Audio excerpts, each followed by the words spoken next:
Buenas, ¿cómo están?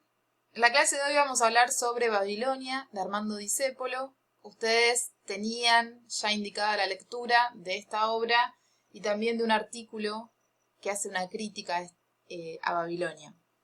Para comenzar, les quería contar que Armando Discépolo es argentino, que fue un director teatral y también fue un dramaturgo. Es uno de los creadores del grotesco criollo.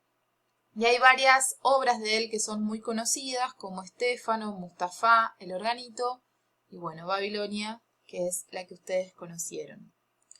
Él vivió entre 1887 y 1971 en Buenos Aires y es el hermano del compositor de tango Armand Enrique Santos Discépolo. Se los digo como un dato porque capaz que les suena. Bueno, Babilonia es una obra que es considerada o catalogada como un grotesco criollo, pero que también en su interior y en sus acciones y en sus personajes se puede ver algunas características de diferentes tipos de sainetes. ¿Qué era un sainete? El sainete significa fragmento delicado.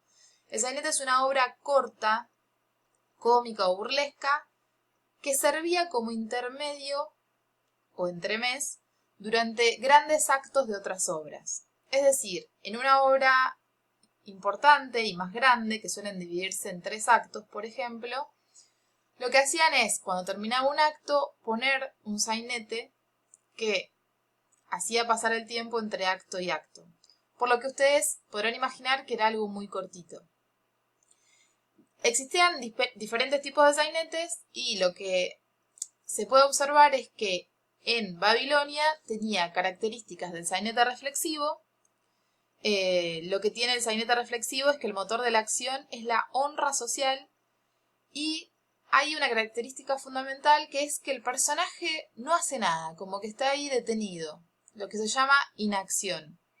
Como que está ahí detenido lo suyo y no hace nada hasta el desenlace, que es cuando pasa todo. Vieron que un poco eso pasa en Babilonia, se la pasan hablando de lo que van a hacer y recién hacia el final aparece la acción.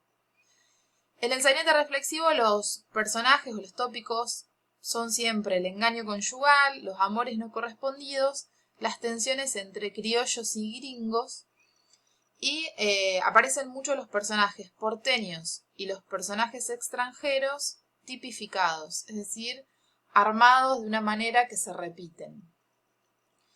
Otro de los sainetes es el sainete inmoral. El motor de la acción en el sainete inmoral es el egoísmo de las personas. Un egoísmo que hace que la persona quiera mejorar su situación a través de destruir al personaje de al lado. O, por ejemplo, sacándole ventaja a lo que hace el otro personaje.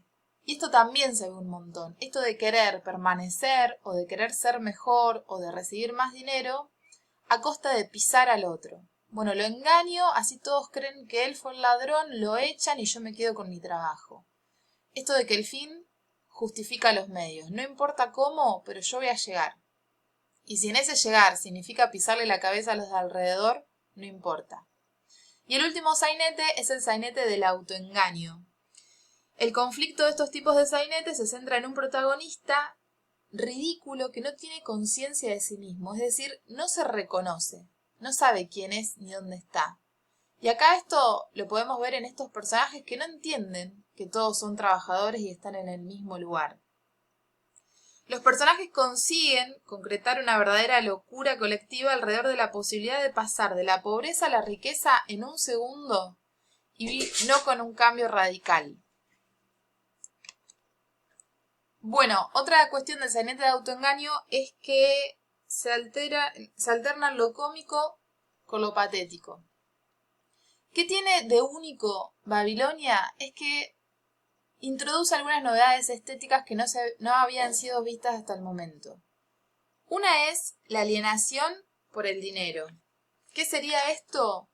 Como lo único que me importa es llegar a conseguir plata. Estar alienado es como no tener una visión más allá de la plata. Aparecen personajes egoístas, no les importa cómo, pero quieren subir, como habíamos dicho. Y lo que pasa finalmente es que tampoco esos personajes lo logran.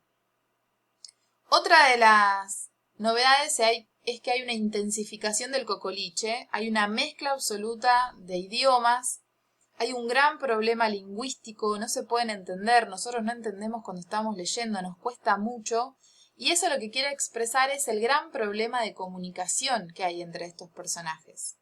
Un problema en el lenguaje que se traduce en las acciones también.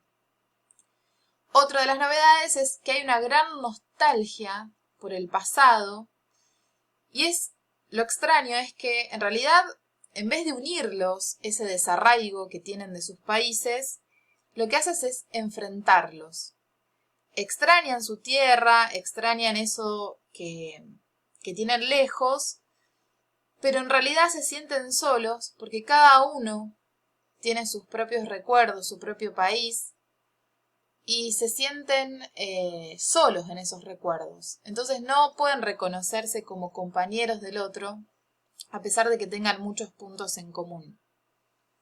Creo que esta frase de vivimos en una ensalada fantástica que dice uno de los personajes, y esta imagen en particular que yo les puse acá, es un buen simbolismo de cómo están atravesando estos personajes su situación.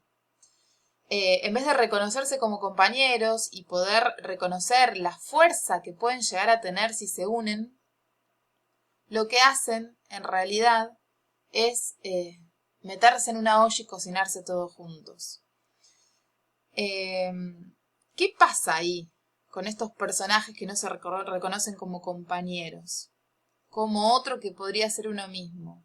Y lo más terrible es esto, de que no pueden reconocer la potencia, la fuerza inmensa que pueden llegar a tener si realmente se juntan.